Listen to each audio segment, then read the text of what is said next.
I just have two announcements tonight. One, announcing that Michelle Alexander has agreed to represent the city of Winona on the High-Speed Rail Commission, so I'm appointing her to that. Thank you for agreeing to do that. And the other one is congratulating Blado's. They were named one of the top 50 best donut shops in the United States. Wow. By Saveur magazine. It's not something I'm familiar with, but people tell me it's a high-end food magazine, and it's quite an honor to be one of the top 50 donut shops in America. So congratulations to Blado's for that. Judy, do you have nothing tonight. Okay. You want to call a roll? Mayor Peterson. Here. Councilman Thurley. Here. Craig. Here. Alexander. Here. Iden. Here. Borzakowski. Here. Double. Here. Under the petitions, requests, and communications, item 3.1 is a request for the temporary on-sale wine and malt liquor license for St. Mary's Church for their event on Saturday, March 16th. I'll move to approve that request. I second. Moved by Michelle and seconded by Pam. Any discussion? Hearing none, we'll vote. All those in favor signify by saying aye. Aye. Opposed, same sign. Motion carried. Item 3.2 is a request for temporary on-sale wine and malt liquor license for the Polish Cultural Institute for two events, the first on Saturday, May 4th, and the second on Saturday, June 2nd. I would move to approve that request. I would second. Motion by George, seconded by Pam. Any discussion? Hearing none, we'll vote. All those in favor signify by saying aye. Aye. Opposed, same sign. Motion carried. Item 3.3, the license agreements for mobile concessions. We have two items here. The first is the renewal of the license agreement with Rubio's Family Mexican Restaurant. This license will permit them to operate at the Lake Park Ball Field. And also in downtown Winona, the downtown area would only be on Friday and Saturday evenings, and they would be limited to operating on East 3rd Street between Market and Kansas from 8 p.m. to 2 a.m. So we would first like a motion on the Rubio's license agreement. I so move. Second. Motion by Pam, seconded by Jerry. Discussion? How long is this license agreement? This agreement, we've had this agreement for 4 years. This would be their 5th year. Any discussion? Al? So am I to understand that according to Exhibit A, this does then prohibit them from parking in front of a restaurant? Yes, that's one of the fixed restaurants? Right, it's one of the new language that we added was within that 2-block area, and if a new restaurant were to open in that 2-block area, and they're open during that time, they can't park in front of it. Does this cover then existing restaurants that are in that area? There are no restaurants in that 2-block area that Rubio's has. All right, good. Thank you. All right, any other discussion? Hearing none, we'll vote. All those in favor of the motion signify by saying aye. Aye. Opposed, same sign. Motion carried. The second motion that we are requesting is to approve the resolution that would add the similar language to the existing Zaza's agreement. So it would be the new criteria that we added into the Rubio's would be applied to the existing Zaza's. I move to approve that request. Motion by Michelle, seconded by Pam. George? Now, in regards to the Zaza's site, that is only on Walnut Street? From 9 o'clock to 2 a.m., he is only permitted on Walnut Street. Their current agreement states that they could also be on 3rd Street. However, we're asking that they only park on that Walnut Street portion. Okay. And then when their contract or their license expires in September, we will change the locations in that agreement. Okay, we're to be permanently on Walnut Street.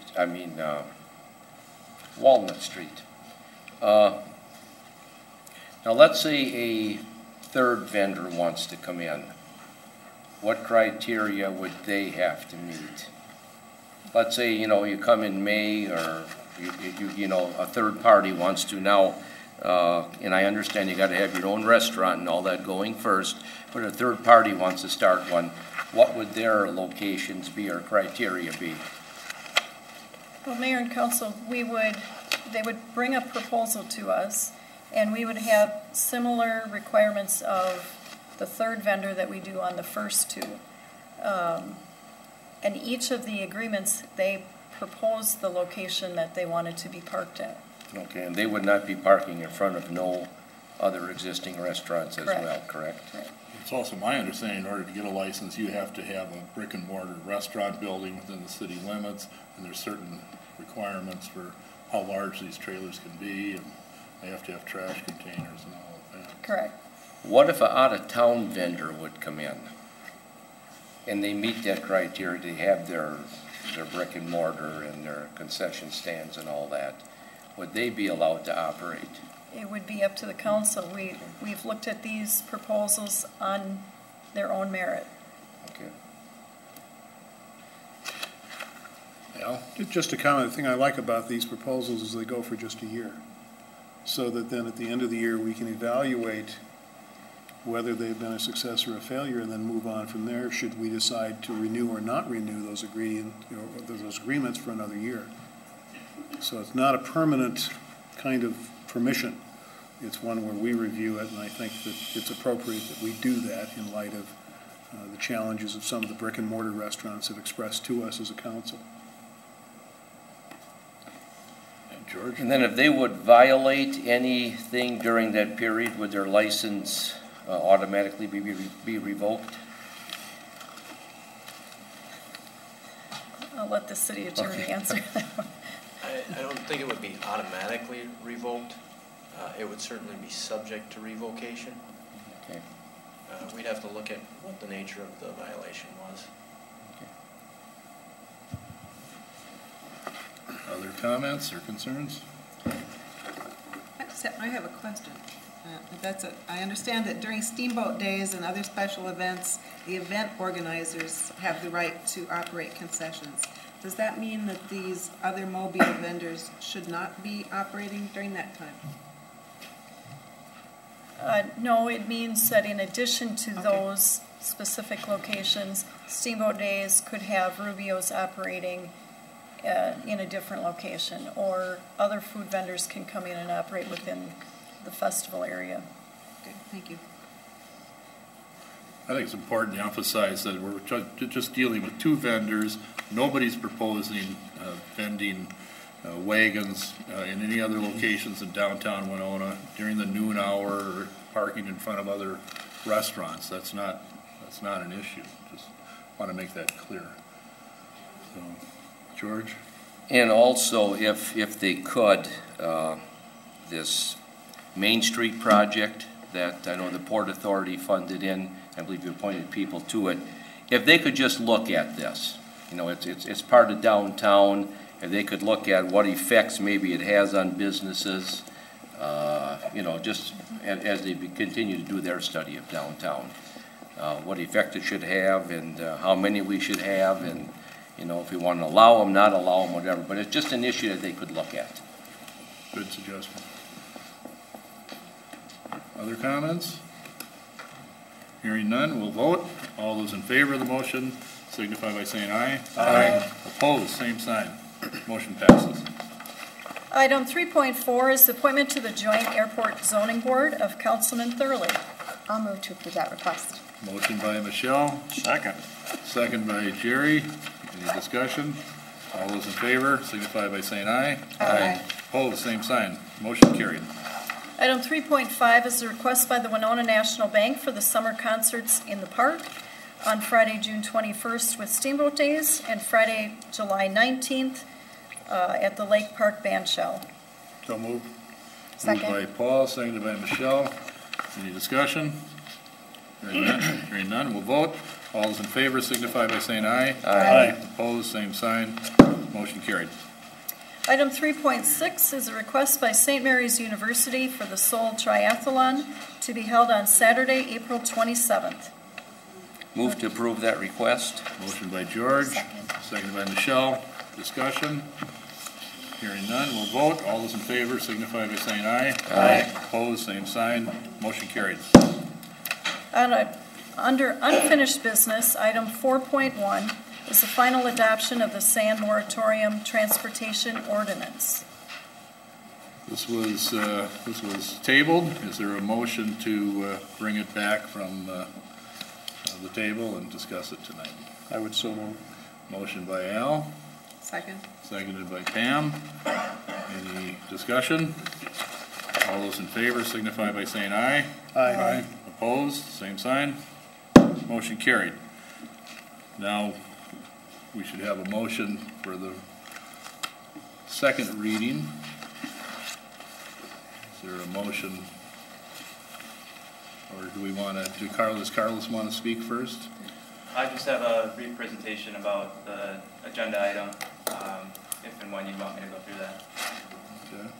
Sounds good. Should we have a motion first, or just let Carlos go? Okay, Carlos, go ahead.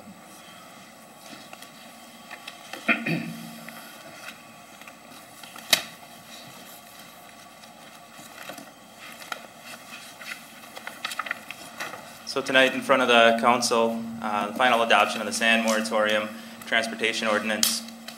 At the last meeting, the final adoption was postponed pending review of the following amendments that are up on the screen there. If you clean that up a bit, this is what you get here. A transportation impact analysis. The second trigger would be required when an analysis would be required for projects where heavy commercial vehicles from the operation would contribute more than 20% of the traffic on any local street. So if we get a site plan or a CUP application and that specific operation is proposed to have heavy commercial vehicle traffic, and that traffic will contribute more than 20% of the traffic on any local street, a transportation impact analysis could be ordered for that project. The amendments, council also had some questions on what the impact of the amendment would be. The amendments would actually have a relatively minimal impact because it does only apply to trucks with a gross vehicle weight rating of over 33,000 pounds, and that was recommended by the Planning Commission. Here's kind of an example of what we're talking about. The 33,000 pound trucks are on the bottom here, so we're talking about dump trucks, heavy semi-tractor trucks. We're not talking about city transit buses, refuse vehicles. So what we're really getting at are those semis that carry very heavy loads, and that's what the proposed transportation ordinance would apply to. In addition, the ordinance would have minimal impact. The amendments would have a minimal impact because the analysis only applies from an operation to the nearest truck route. Also, the city engineer can waive a requirement if appropriate. It's important to emphasize again that the requirement for transportation impact analysis does not stop a project. It simply requires more information be provided to the city. At the last council meeting, council discussed applying the transportation ordinance to all frac sand uses. As such, there are three options in front of council tonight. The first would be to approve the transportation ordinance with the amendments as presented. That means that the ordinance would apply to any development that exceeds the thresholds. You could also recommend the Planning Commission take a look at the item and require a transportation impact analysis for all frac sand operations. However, there's a timing issue with the second option because there would not be a transportation ordinance in place when the moratorium expires on March 13th. So that brings us to the third option, which is to approve the ordinance with amendments as presented and direct staff to draft amendments for TIA's transportation impact analyses for all frac sand operations. In that way, we would have a transportation ordinance in place when the moratorium expires, and after the amendments go to the Planning Commission reviews them, and they come to council. Council may adopt the amendments in addition to the original ordinance or repeal the original ordinance. So from staff's perspective, we'd recommend going with number 1 or 3 so that there is an ordinance in place when the moratorium expires. That's the first part of the agenda item in front of council tonight. The second part also had to do with taxes and taxing frac sand operations. There was a question about that. Council requested more information. Within the city's current authority, there's not an option to specifically tax frac sand operations. There are, however, 3 ways to impose fees. The first is individual agreement. That would be an agreement between the city and an operator for extraordinary maintenance on a specific portion of road. An agreement like that is currently in place with the operation at 370 West 2nd Street. The second way is through transportation impact analyses and road use agreements, which is what we're talking about tonight. And the third and final way is multi-jurisdictional road use agreements. That's a mouthful, but basically that means if a mine in Fillmore County were to open up and propose to ship sand to Winona, the idea is that road use agreements would be required all along the haul route from where the mine is to the city of Winona. And that would be required as part of the conditional use permit for the mine in Fillmore County. Now, this is currently in a discussion stage right now. What it would mean in the future is if this approach is adopted, it would be changes made to county ordinances. So counties, that would be the sites where extraction would occur. That's where the changes to the ordinance would happen. And basically what would happen is whenever a conditional use permit is being considered, we would look at the entire haul route from that county to the city of Winona if the product is proposed to be shipped from the city here. So that's the third potential way to impose fees. Another approach is the aggregate tax, and this is a subject that has been discussed quite a bit during the frac sand moratorium. The aggregate tax is currently in state statute. It was provided to council as part of your packets tonight. If we were to adopt it here in the city of Winona, that would require special legislation. If that existing state statute is adopted, the tax would be 21.5 cents per cubic yard or 15 cents per ton of aggregate material. And that fee would be imposed on excavators or importers of aggregate material. Now, it's important to emphasize that that would impact other materials besides frac sand, for example, crushed rock, limestone, gravel, sand. And so if special legislation is sought related to some kind of aggregate tax, it would be important to customize it to Winona's situation and apply it to only specific materials. Overall, when it comes to taxing, the regional nature of the frac sand industry may dictate that the best solutions come from the state level. Frac sand is currently being discussed at the legislature, and that kind of brings us to agenda item 5.2, which is also on the council's agenda for later tonight. That agenda item is a resolution supporting immediate state action to establish and enforce standards, including but not limited to air quality, water quality, and infrastructure impacts related to frac sand.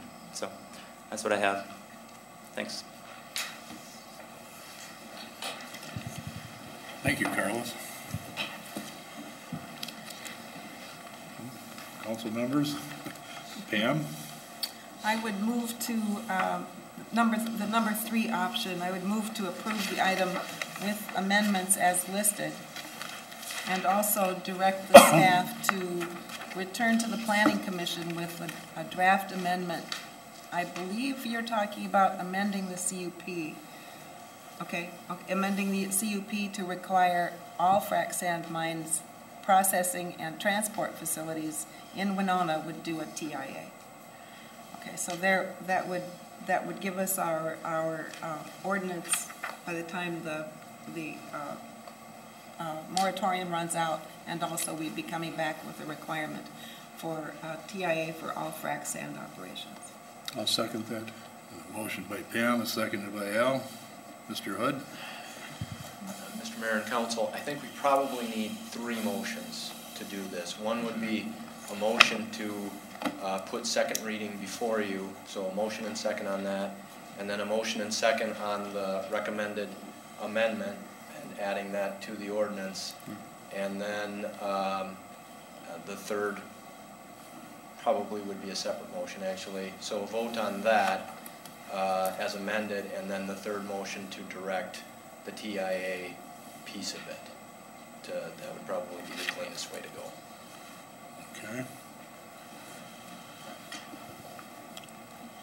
I'll move the reading. Second. And we have Motion by Paul and a second by Michelle to move the reading. Point of We order, have don't you have to withdraw what's on the table? Previous first? motion here. So would you like to withdraw your Withdraw motion? my motion? I'll withdraw my motion at this time. Okay, I'll concur. okay. We vote on that?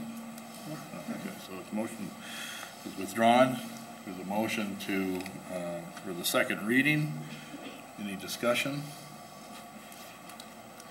Hearing none, we'll vote. Mayor, Yes? I think we're looking for an amendment on that. Okay, So the amendment in the package. So we want- Now we would need a motion to amend that. all right. Is there a motion to amend that, I move to amend that. your earlier motion? Yes. As it was stated? And I'll second it again. Okay. Is there any discussion on that? Yes, I don't know Okay. where this is going to lie in here, but before this thing is going to be all wrapped up and done, it seems like we're butting up against March 13th as that's the end of the moratorium, and we have been advised that the moratorium cannot be extended.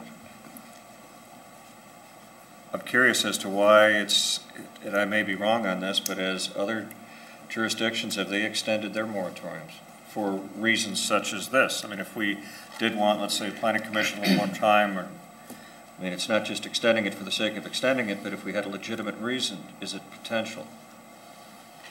Mr. Hood? I've discussed this a couple of times. The primary issue here is that statute only allows a very limited means of extending a moratorium.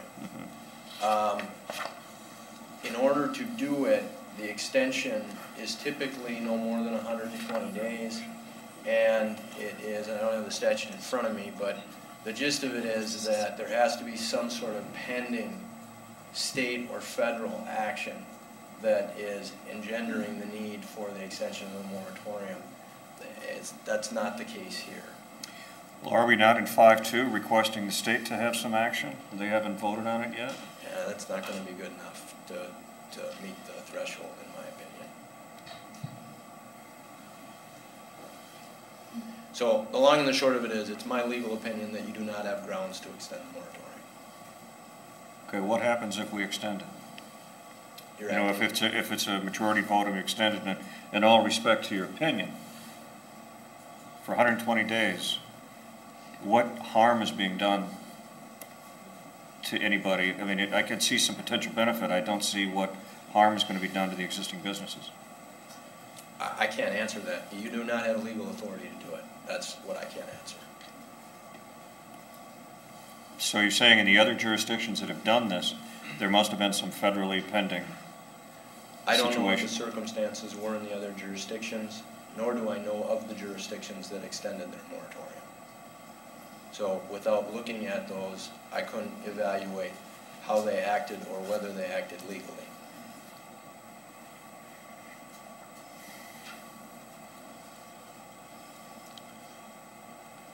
Other comments from council? Hearing none, we'll vote on the, Oh, I'm sorry. I thought you meant comments on the oh, moratorium. well, I do have comments about the. okay, then go ahead, Michelle. I kind of brought this up before, but I'm uncomfortable removing the city engineer from this action item, as I'm not an expert in this field, but he is. And I actually thought the language was stronger before, where it says that he could at any time, regardless of what is written here, require an analysis. To me, that looks stronger. It has nothing to do with the 20% or makeup of the street. It says right there, I think, pretty clearly that nothing would prevent him from requiring one. By removing that from there, we actually are, yes, it's mandatory now at a certain limit, but at least before he had some input. And so I'm uncomfortable removing an expert that we have hired to understand roads and how they're built and how they're used from the process. I'm not sure why that is that way. That's just one of my comments I would have. I can't vote for it like this. I think that by removing him or that person from the process, we're weakening our position personally. May I comment to your comment? Pam? I noticed though that under the general provisions, the paragraph that we've been amending, the paragraph that follows that, says that the city engineer shall have final authority for determining the need and adequacy of transportation impact analyses. The city engineer may waive the requirement for a TIA. So basically, it kind of says the same thing as we originally said in that first paragraph. It just specifies it. So I don't think that we're weakening it. Well, then I don't understand why we're even discussing this, because if he can waive their requirement, what's the point of changing the language? So I guess what I'm saying is there must have been a reason it was worded that way. Because if he can just waive the requirement, which I'm glad that he can, because there are a lot of businesses down there that are not related to sand at all, that depend on truck traffic, that we're disrupting for 2 blocks. It bothers me, though, that it was there for a reason originally, and I'm not sure why it was taken out. I don't see that makes that part of it better, but that's just my opinion. Carlos, is this something you could address?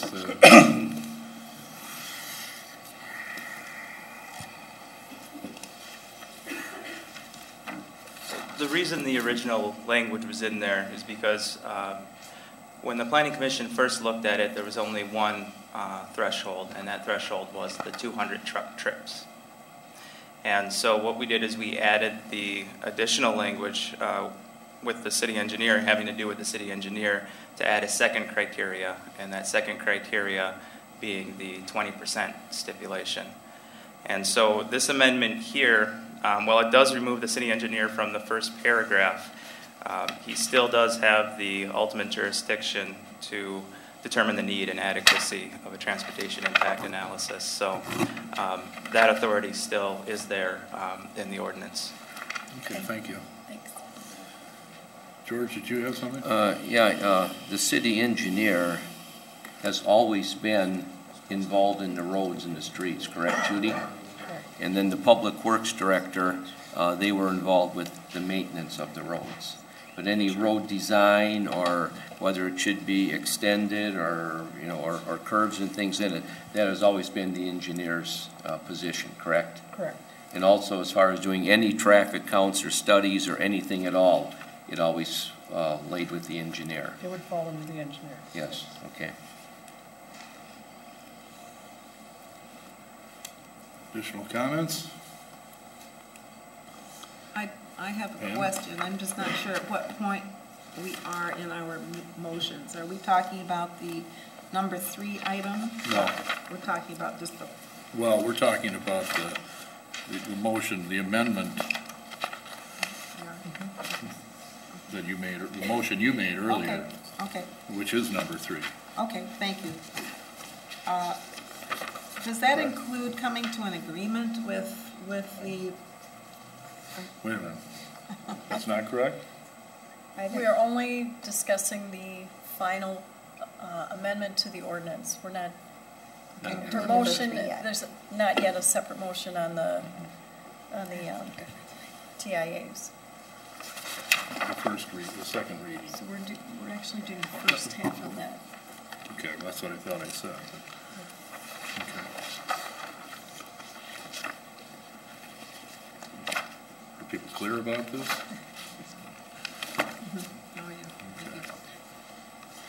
Are we ready to vote? Al? I would like the clerk to read the amendment we're voting on, please, or whatever we're voting on. Could you read it back? Thank you. So excuse me.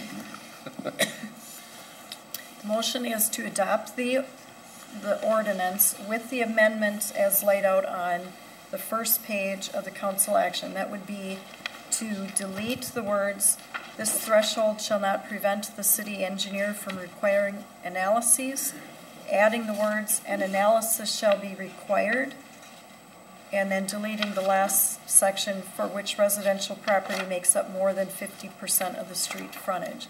So the motion is to approve the ordinance with that amendment. I move, No? The motion is to vote on the amendment. On the amendment. To include the amendment in the ordinance, then you will need another, then you will then act on the main motion, Okay. which is the ordinance as amended, if of course the amendment passes. Okay, is everybody clear what we're voting on? Al? Possible. So all this does is really adopt the language as an amendment to the paragraph in our council packet and not the amendment that directs staff to work with the planning commission and direct the TIA for frac sand. That's correct, because that language isn't part of an ordinance. That needs to be a third motion. A third motion. So that would be the third motion after this one. Okay. Thank you for the clarification. Further discussion? Hearing none, we're going to vote. All those in favor signify by saying aye. Aye. Opposed? Aye. 3, raise your hands. For the- Opposed? 3? Okay, motion passed.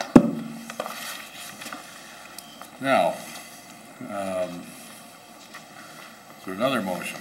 Or we, I would. No, move this for the would be main to motion. the vote motion, on motion the for the main second motion. reading on the main motion, As amended. as amended. As amended. Right. And that's item number 3. No, we're now going to vote on the motion as amended that we just passed. Thank you. Everybody clear? Discussion? We have a motion on this? Yes. Okay, I thought so. All right, any further discussion? Hearing none, we're going to vote. All those in favor signify by saying aye. Aye. Opposed? Aye. Motion passes. Now, for a third motion.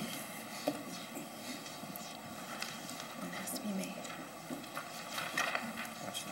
I would move to direct staff to draft an amendment requiring TIAs for all frac sand operations within the city, so that that would cover frac sand mining, processing, and transport facilities in Winona. And I understand that that would be an amendment to the CUP, that would not be an amendment to this ordinance. I'll second That's that. my move. Motion by Pam, seconded by Jerry.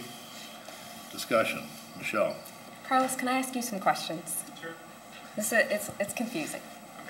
The current CUP does require traffic impact analysis, does it not?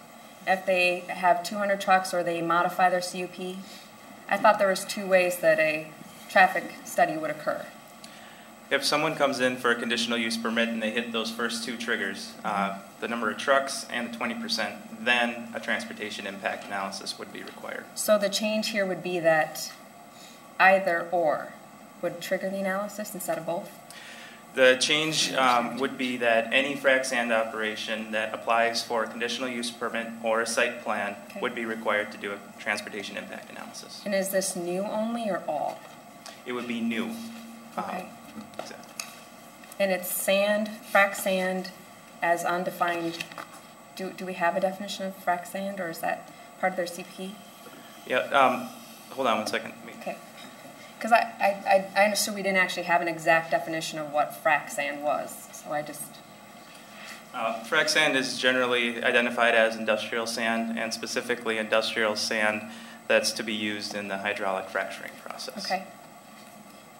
So any new business that comes in to pull a permit or ask for a CUP would fall under this condition, but the old ones wouldn't? Exactly. So it would apply to new applications, not Okay. existing. And this wouldn't affect when we get sand from the river? No. Okay, just want to make sure. Thank you. Other questions or comments? Just a Al? comment, I think I support this, and, you know, it's not where we want to be, I think, as a community from what I'm hearing, but it's at least a step in that direction. And as industry develops, as we hopefully have some state regulations, this will at least allow a little bit of movement forward. Any other? Hearing I just have a kind of a generic comment about the traffic impact analysis. When this was first proposed, when we were talking about it in the Planning Commission, road maintenance was not the only issue. We were also concerned about noise and disturbance of neighborhoods and you know, danger to pedestrians and bicycles, and also diesel fumes and a lot of other things. All of that seems to have been really hard to get at. from an ordinance point of view. So now what we've got is a transportation impact analysis that really looks at the quality of the roads and doesn't really give a voice to the neighborhoods or the other qualities of our community that we would like to maintain. So I would hope, I have a question, and I would hope that the city would get some tools to at least route all trucks around the outside of downtown. Okay, so see if we can get all of the trucks to go around the city, not right through the middle.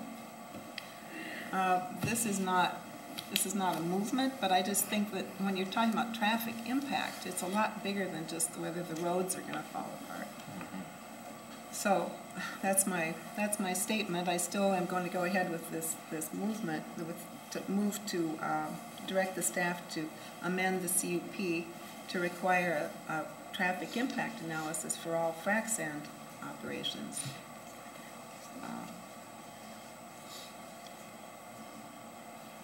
Other comments?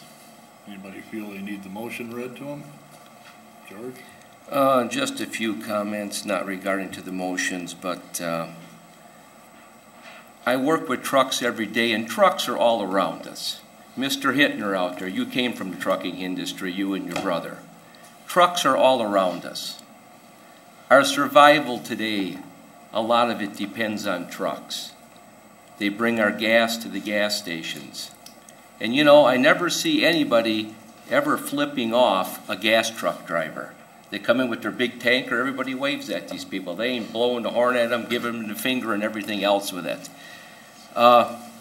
They bring goods to our grocery stores. They bring goods to all of our retail stores, all of our industries, the one I work for, hundreds of trucks a day. Our jobs depend on trucks. Everything in this room right here, at one time or another, was moved by a semi. That semi burned diesel fuel. It's now beginning to convert over to compressed natural gas. That semi blows black soot, whether it's a frac sand truck, a Walmart truck, an intermodal truck, which intermodals you're seeing more and more and more, and nobody says nothing about those. They all burn diesel fuel. They all blow soot in the air. The soot in the air just didn't happen last week. The soot in the air from diesel trucks have been all around us. The trucks, whether it's frac sand, corn, coal, fuel, merchandise to our stores, food, regardless of what it is, they're a part of us. We regulate the frac sand trucks. We try and do the best we can. But semis, folks, are not going to go away. They're all around us. They're going to pass through our town, coming and going. They're going to stop at our port. And like I say, the trucks are part of us. They're part of our survival. They're part of our livelihood. There's no way we're simply going to do away with them. Can we limit trucks to maybe, 20% on a particular street? What if some of our industries down east in the road you're talking about, it's all industrial? If they want, if Peerless wants to expand, they're going to have more trucks. Barron is going to have more trucks. TRW will have more trucks. We're going to have trucks all over. It's a part of our life today. There's no way we can get away from it. Do I like them? No. I hate being behind the truck. I think we all hate being behind the truck. But trucks are a part of our society today. They're part of our survival. They make our lives comfortable with all the goods that they bring us. Jerry. Wow. I don't know where to begin on that one, George. I'm sorry. Nobody is trying to get rid of every truck, and there is a tipping point. No industry has ever come to Winona and said, if all goes according to plan, we're going to have this big of a change in the traffic. I shouldn't say no. There might have been something, but this, you have to admit, if it goes to their plan, will have a phenomenal impact. I guess the alternative is to do nothing. That isn't right either. We're here because we have a job to do. Obviously, it's going to be a split vote, but we're not going after all trucks, George, and you know that. But to do nothing isn't right either. But I think it's a good motion. But we are regulating it. We do have regulations in place that we didn't have before. Jerry, are you done? No, I'm not done, but I might as well shut up. All right. Other comments? I just like to make one too. Paul? That I think that it's interesting to note, and I agree with what George was saying, that, you know, trucking is an acceptable thing. The city of Winona bought just shy of 50,000 gallons of diesel fuel last year. We use diesel. Barges use diesel. Trains use diesel.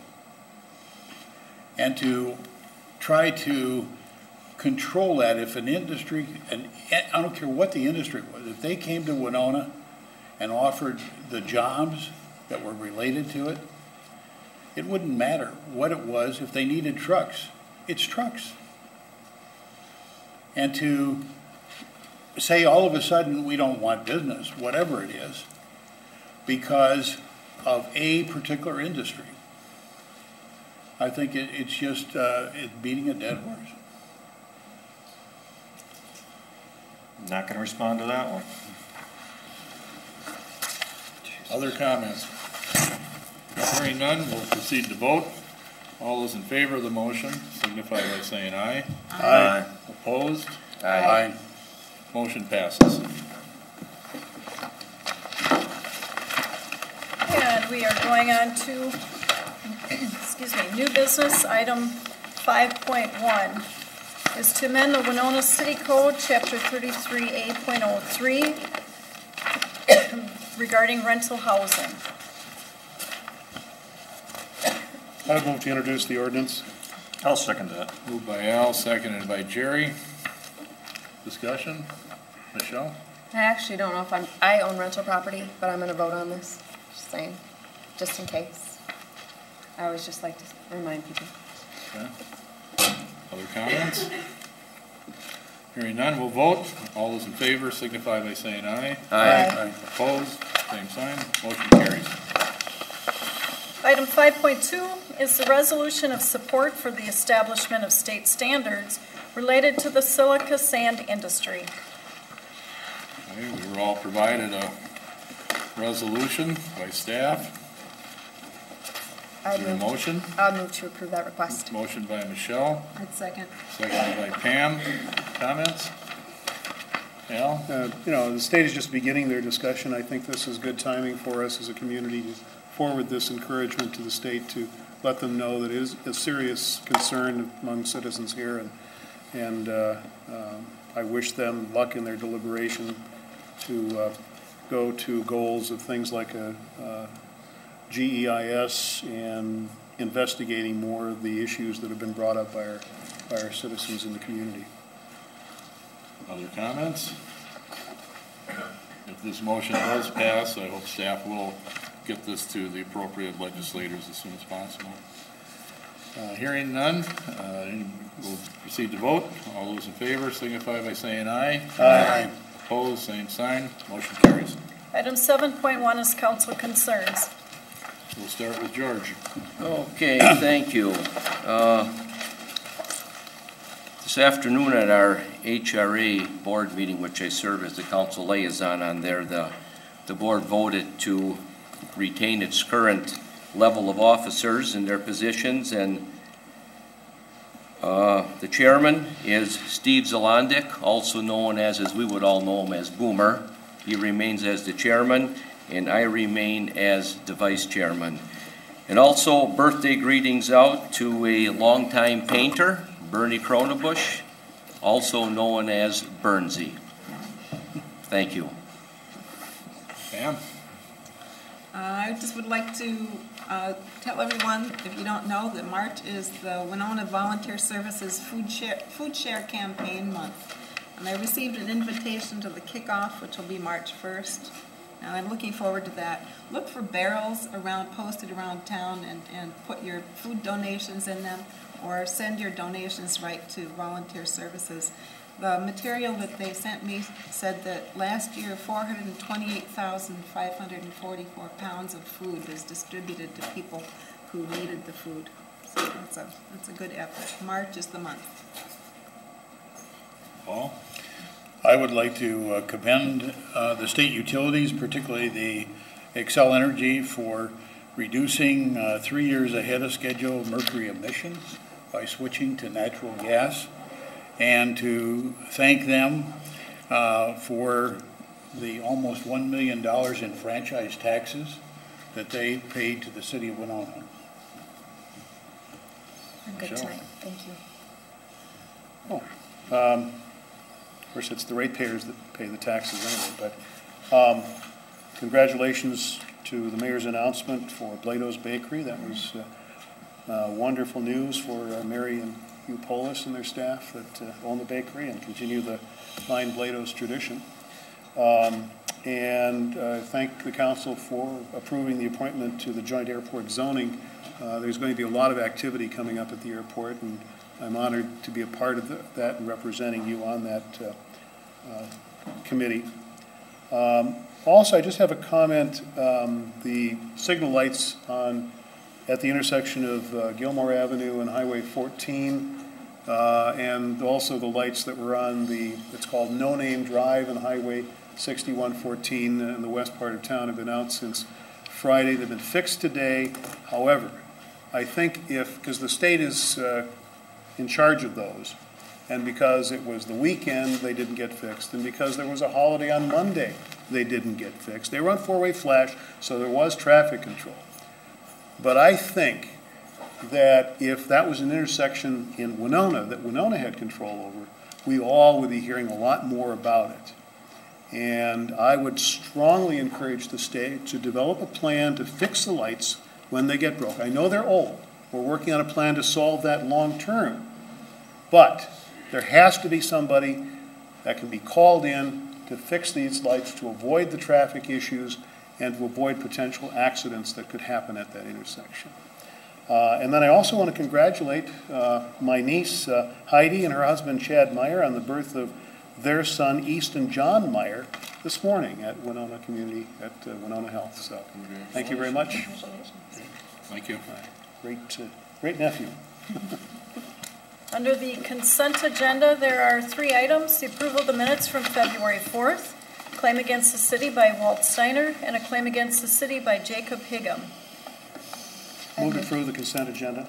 Moved by Al, seconded by Michelle. Discussion? Hearing none. All those in favor signify by saying aye. Aye. Opposed, same sign. Motion carries. I move we adjourn. Second? Motion by George, seconded by Michelle. All those in favor? Aye. Aye. We're adjourned. No discussion. Oh, thanks for bringing that up. No discussion. I was shocking, especially on Sunday evening. It was frightening. None needed. Especially our no-name.